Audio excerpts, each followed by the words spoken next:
Hi there, this is Cindy from Yarn Much, and I'm here with the fourth and final tutorial for our flax pullover knit along. I know some of you have exceeded my expectations and are past this point already and have already either finished your sweater or picked up your sleeves and are knitting your sleeves now. So that's fantastic. I love that.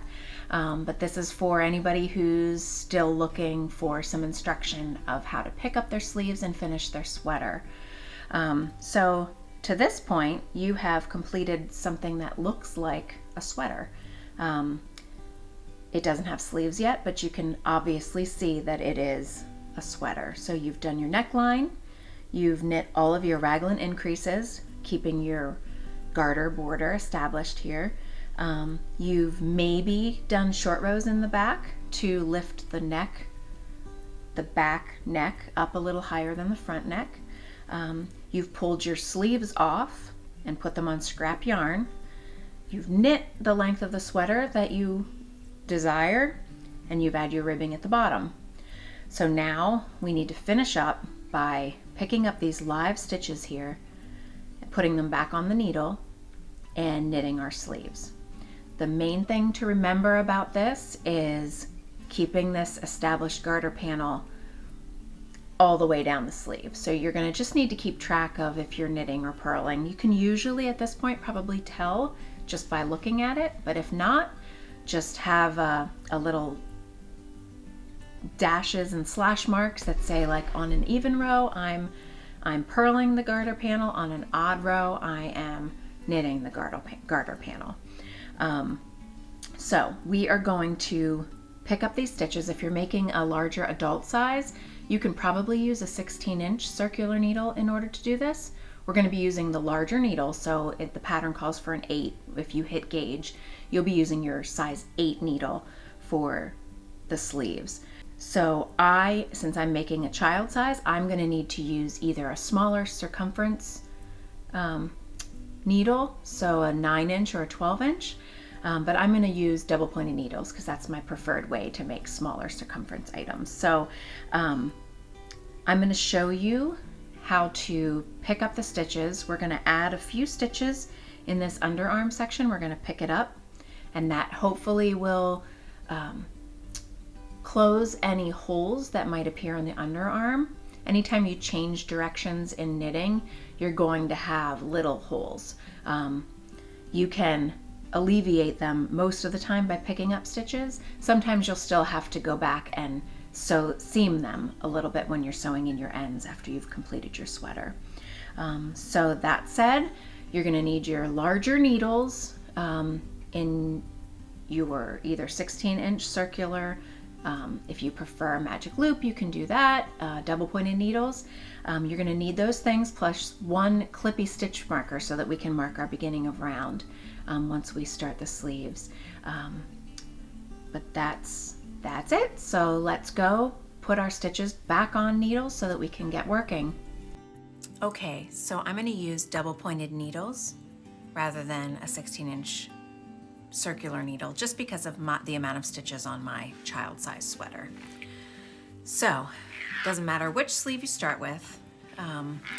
The way that I'm going to set mine up, and it tells you this in the pattern if you are using double pointed needles, you'll put the first stitches on needle 1 up to the garter panel. Then you'll put the garter panel on needle 2, and then on needle 3 the remaining stitches. You will be picking up stitches here on your needle number 3, placing your beginning of the round marker, and then you'll be picking up 3 more stitches on needle 1. So the first thing we need to do is get these live stitches back onto our needle so that we can work. The first and last stitches are always a little bit harder to see. You can obviously see the stitches wrapped around my scrap yarn. That's what I'm picking up. You want to insert your needle kind of like you're purling, just so that you don't twist the stitches. So my first one, you can see, is kind of hidden a little bit in there. So you want to grab that stitch and pull it. And you can see you have the right stitch when the working yarn, the scrap yarn is kind of moving around in there. So I'm gonna put these stitches, just slipping them very simply onto this needle. You can leave your scrap yarn in there, just to make sure you pick up all the stitches. It's a good idea to check how many stitches you should have so that you can count and make sure. In my case, I need 33 stitches, so I need to make sure I pick them all up. It was easy there to see those stitches, but sometimes at the end, or sometimes if they were pulled a little bit tight, it's a little harder to see. So it's important to just get your count right to make sure that you're starting with the right amount of stitches. So then I'm gonna grab my yarn here and I'm gonna just pull it right out. So now I have needle 1 all set with live stitches. I can set that aside. I'm gonna pick up my second needle, and if you've never worked with double pointed needles before, sleeves, socks, all of those sorts of things are a great way to get used to working with double points. And you realize that it's not difficult, you're still just working with 2 needles. It's just that there's usually a needle or 2 flopping around in the back. So in my case, because I'm gonna put the garter panel stitches on 1 needle, I can remove my marker. So I can actually take that off. If you are working on a 16-inch circumference needle, you will wanna keep those in because it will remind you to look at your work and decide whether or not you've knit or purl. So same thing, I'm just gonna take my needle and I'm gonna put it into the stitches of my garter panel. You just want to try to make sure that you don't split the stitches, and you also want to make sure that you don't pick up little pieces of your scrap yarn, which is why it's good to use like a smoother yarn, an acrylic or a cotton, when you are using scrap yarn. It just doesn't stick to itself as much as wool does. So I can pull out that stitch marker again. Again, you'll keep it in if you're working on a 16-inch circular.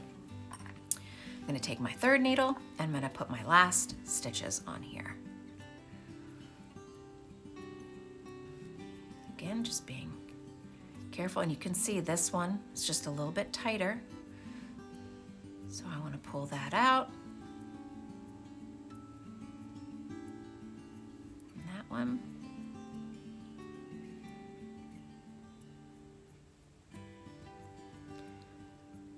And if you feel it getting a little too tight, just pull the scrap yarn out. There, see? It just gives you a little bit more room to see what you're doing. Just want to grab those stitches, stick them on that needle.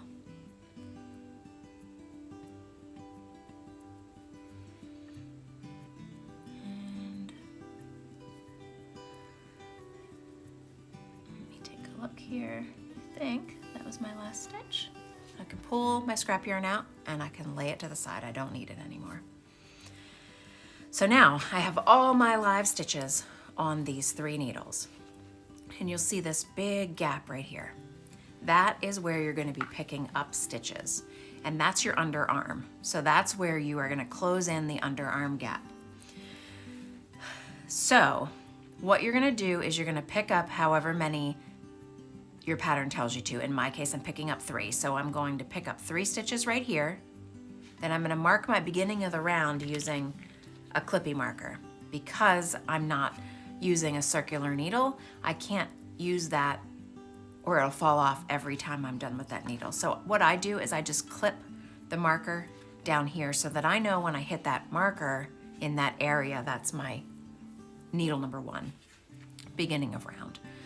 So the way that we're gonna pick up stitches, and there's no right or wrong in this, you're going to end up with little holes no matter how precise you are in picking up stitches. So just know that you're gonna wanna leave yourself a big tail when you connect your yarn here. You're gonna wanna leave yourself a nice long tail so that you can then sew in your ends easily without having to connect another ball. So, we don't need our 4th needle yet. We're still gonna pick up the 3 stitches on this 3rd needle. So I'm gonna take my yarn and I'm gonna take my working yarn and I'm just gonna stick it into the sleeve, inside the sleeve so that it's not in my way, because I know I wanna keep it and I know I want it to be long, but I don't want it to get in my way. So I'm going to insert my needle into any of these little stitches here on the side. Now, none of them are perfect stitches because they are that weird cast on that we did, that when we cast on those stitches, it's just a little bit looser than you would normally want your stitches to be. So I'm going to insert my needle into 2 legs of a stitch. And there, again, there's no right or wrong here. You want to just kind of pull and see if you're going to have a huge hole there. Again, you'll have a hole, but you don't want it to be a huge hole. So I'm going to stick them right here. I'm going to wrap my yarn around, and then I'm going to pull it through. That's 1 stitch cast on. I'm going to drop my tail, and I'm going to keep it shoved in that armhole so that it doesn't get in my way, and I'm going to pick up a 2nd stitch. So I'm going to go right here, get 2 legs of that stitch. I'm going to wrap my yarn and pull it through. And you'll be able to tighten all of this up later, so don't worry about that. And then I'm going to pick my 3rd stitch, and I'm going to pull it through. So there I have my 3 stitches cast on to my 3rd needle, and you can see I have a little bit of a gap there. Most of that gap is going to close in when I start knitting around, but if not, I know I have a long tail in there that I can use to knit up any holes that I see. So this is the end of our round. So this is the beginning of our round and our needle 1. So I'm just going to take my clip marker and I'm going to just put it into a stitch right there. It doesn't matter where it is if you're using double pointed needles, just so that when you see it, you know you're on needle 1. Okay, now I'm going to have to pick up 3 more stitches here to close this gap even further. So I'm going to take my 4th needle, and same thing, I'm just going to find my last needle, my last stitch, and then I'm going to pick up maybe these 2 legs. Those 2, wrap it around, pull it through. There's 1 stitch. Again, I'm going to grab those 2 stitches. And if you tug on this and you see too much of a gap and you don't like it, drop it and pick it up somewhere else. And then I'm going to pick up these 2 to make my 3rd stitch. So there's the first 3 stitches of my first round. And now I knit around. So I'm just going to continue on this needle to knit my stitches. My stitches are a little bit twisted for some reason, so I'm just kind of knitting into the back loop, which you don't need to worry about. It's just an easy way instead of maneuvering the stitches. Sometimes when they're twisted, you can just knit into the back loop and then that untwists them. So there's my first row.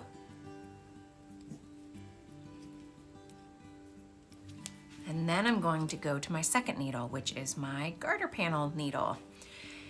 And when you look at these stitches, you can either tally and know that every odd row you're going to be knitting your garter panel and every even row you're going to be purling, or you can learn by looking at the stitches what you need to do in order to keep this garter panel going. So I know when I see these purl bumps, I know that means I need to knit this round.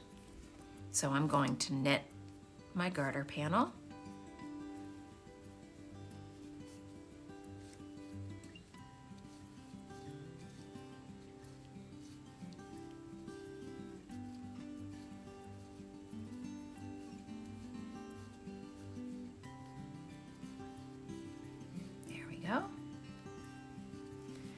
And now just to show you, when you come across this on the next round, you'll see that the stitch that you just did is a knit. You'll see the V underneath.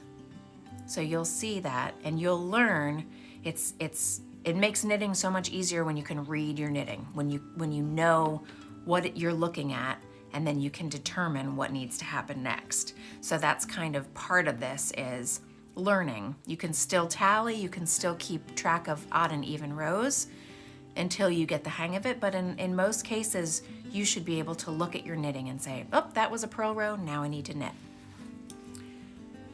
I'm gonna go onto my third needle, and you see every time you finish a needle, you wanna start with a clean needle. So when you're knitting with double pointed needles, once you empty one needle, then you use that empty needle to start the next needle. So now we're gonna knit the stitches on needle number 3. And things might look a little loose on this first round. Don't worry about that. Again, the gaps have a tendency to close themselves up on their own, or you can close them up when you knit, when you're finished, when you're sewing in your ends. Okay, so I'm gonna give my little tail yarn a tug here to kind of tighten up those so I can show you what we're looking at. And you can see I have a hole. So you see this hole here? That's okay. Don't freak out about it. That's why I left myself a nice long tail, because all you're gonna have to do when you weave in the ends is close this gap by seaming back and forth, and you'll never even know that it was there. Anytime you change directions when you're knitting, you're going to have a hole. It's very difficult to close a gap without using your seaming to close that gap. It's very hard just by picking up stitches to close your gap. So now I'm gonna look to see what this first needle looks like, and I did a much better job on this one. So I'm not gonna have much of a gap here. So then you are going to continue to knit, and my pattern for the size that I'm making, it tells me to work the same, to knit around even for 5 rows, and then I'm going to do a decrease round.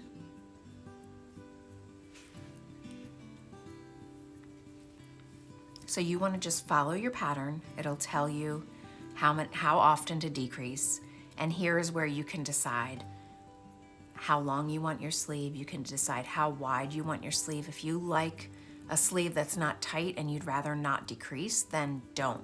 Try it on halfway through, see if you like it, and if you do, then stop decreasing. So this is where you get to decide how exactly you want your sweater to fit you.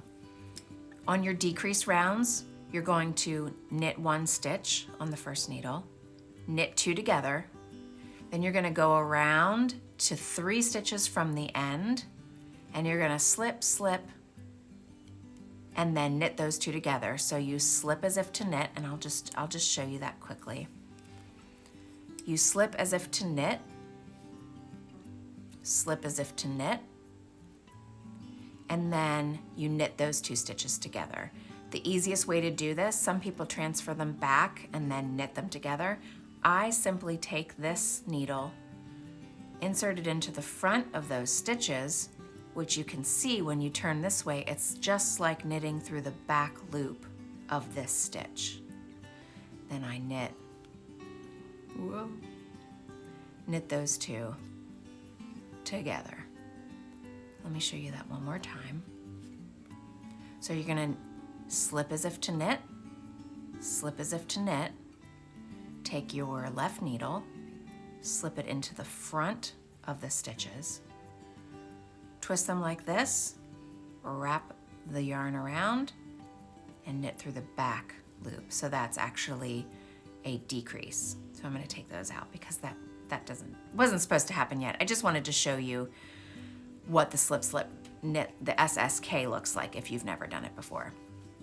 So there you go. Your stitches are, live stitches are on your needles, and you're ready to just knit the sleeve as long as you like it. If you get tired of knitting your sleeve, you can make it a short sleeve sweater, which is also just as great. Just make sure you keep track of any changes that you make to the pattern on this first sleeve, because you need to mimic the second sleeve to match. So just make sure that anytime you've decided to stop decreasing, or you're only knitting 9 inches instead of 11-inch sleeve, then just make sure you keep notes in your pattern so that you're sure you can make the exact same sleeve on the other side of the sweater. So that's it. Okay, so now we have our live stitches back on needles and we're ready to work the sleeve. While we're maintaining that garter panel that goes all the way down the sleeve, the only other thing you need to decide now is how you prefer your sleeve to fit. If you like a loose sleeve all the way down, then you don't have to do any decreases. You could just knit even. If you like the space that sleeve provides without any increases, you can absolutely just knit the sleeve straight.